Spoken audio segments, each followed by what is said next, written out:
guys, welcome back and happy Sunday. Today's Sunday size up is going to be on the Tarte Park Avenue Princess Bronze and Glow, and it says it's a matte bronzer and cheek tint. So it's I guess a 2-in-1 product from Tarte. I actually found this product on clearance at Sephora, and I was looking for a cream bronzer initially because I'm trying to get into cream bronzers since it's a little bit more of a natural finish, and I've been using powder bronzers for forever to contour, and I came across the Tarte Park Avenue Princess. I think it's called the Slenderizer, which is a cream product. I'll leave the link down below, but it's a crayon that is the matte bronzer, and it's like retractable. So I was definitely interested in getting it. I think it's $24, I want to say, and I was so close to getting it. So I don't know where I was. So when I looked this up, it was apparently a year old. It came out last summer, and I don't know where I was when they released this. Maybe they didn't have enough marketing with the product, but I had no idea what it was. So it looks like this, and inside, like this entire tube, is the matte bronzer. I think it's 1.7 grams. It's 27 milliliters for the bronzer, which is 0.9 fluid ounce, so it's almost an ounce. And then the bottom part, so this screws off, and you can see that the bronzer is dispensed through the tube. And you screw this back on, and then you screw this actual mini cap off, and it's a cheek tint. So this entire product, I believe it's 1.7 grams, and it's 0.06 ounces. So you get a little bit more bronzer than you do cheek tint. So I was, like I said, I was about to buy the Tarte Park Avenue Slenderizer, Park Avenue Princess Slenderizer, and then I saw this, and this was originally $32, and it was on Sephora for $16. So I went with the frenzy. I started Googling reviews. I just, where did this product come from? I've never seen it before. So I was super interested in it, and it's actually a bronzing mousse. So it's not a cream, it's not a product, it's not a cream, it's not a powder, it's actually a mousse. So the consistency would have been different than the Slenderizer, which is a cream contour, but I was still super interested in it, and I kind of just bit the bullet after I saw a lot of shade swatches on Google, and I just like, okay, like, I'm gonna do it. $16 isn't that big of a deal, and you get a lot of product. Originally it was $32, so I don't think I would have spent $32 on this, but $16, like, why not?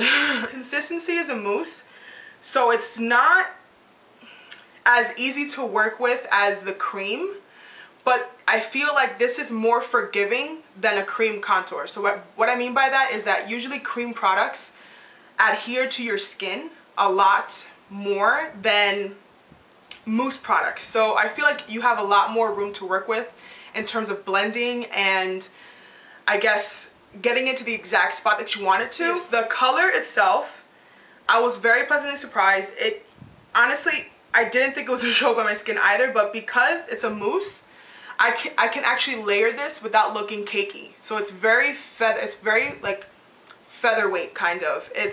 Think about like a very like airy mousse product.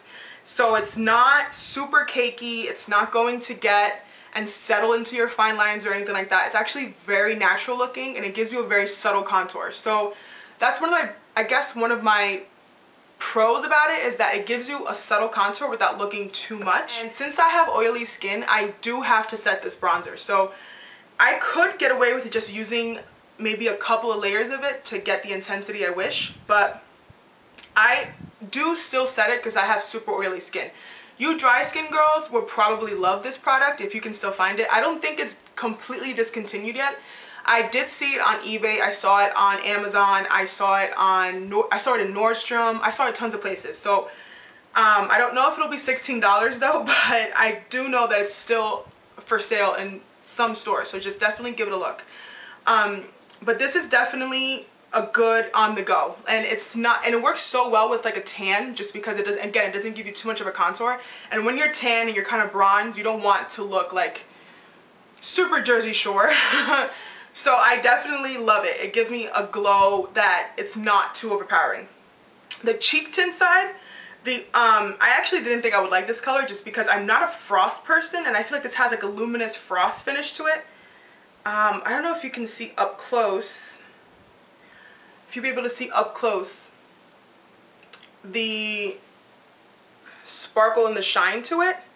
It's a little dirty on the top because I use it on my skin, but that's my foundation on it. But I thought it would be too shimmery, too much of a glow, or I thought it would maybe look weird because I have oily skin. But I actually love this. Like it gives me a little bit of color, just a blush of color. It's not too overpowering. All in all, I give this product definitely an 8 out of 10. And the reason why I took off 2 points is only because, one, I don't like that you only get this much cheek product for this much bronzer. So I feel like I'm gonna run out of the cheek product before I even touch half of the bronzer. This a little bit goes a long way with the mousse product, especially if you're more fair skinned. You're not gonna need all of this, to be honest. So I thought it was a little unproportional to have this much bronzer with this little cheek tint. And the color, if you want to layer the color, you're obviously going to use more. So I don't know, I didn't really see why they put that much bronzer with that little bit of cheek tint. And I took off another point only because if you're oily, you still kind of should set this. Not necessarily the bronzer as much as the cheek part. If you're oily, definitely bank on bringing a powder blush to set it. But I do like that the cheek does eliminate the use of a highlighter. So that kind of is actually 3 products in one. I'm stretching it, but work with me. I think it really does eliminate 3 products. Or it has 3 products in one. Doesn't eliminate 3 products.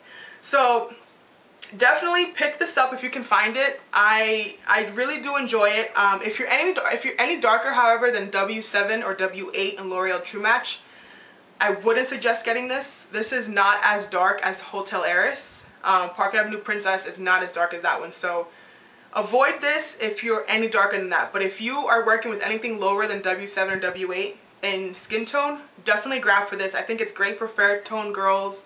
Looks good on tan, medium tan girls, olive skin. Definitely pick it up. And what I use to apply this product, I actually use my finger. It's about, I want to say, a dime size amount on my finger, and then I slowly work it into the hollows of my cheeks. And then I use any angled contour brush to just blend that out. And I usually set it with another bronzer. You don't necessarily have to if you're not super oily like I am, but I still set both products with their respective counterparts. So I definitely still use a powder bronzer, and I still use a powder blush with this product. And then to do the cheek tint, I just unscrew it and I use this directly onto my skin. Multitask brush from Real Techniques. I use it as a blush brush, but I put this where I want to apply and I work it up. So I start at my apples of my cheek and I work it back up, and then I just blend it out with any blush brush. Today, for the sake of the video, I didn't set it at all. So you can see there is a glow on my cheeks. And I didn't, oh no, I actually did set my bronzer with a little Bahama Mama from the Balm. But besides that, that's basically how I apply it. But yeah, I really hope you enjoyed the video, and thank you so much for watching.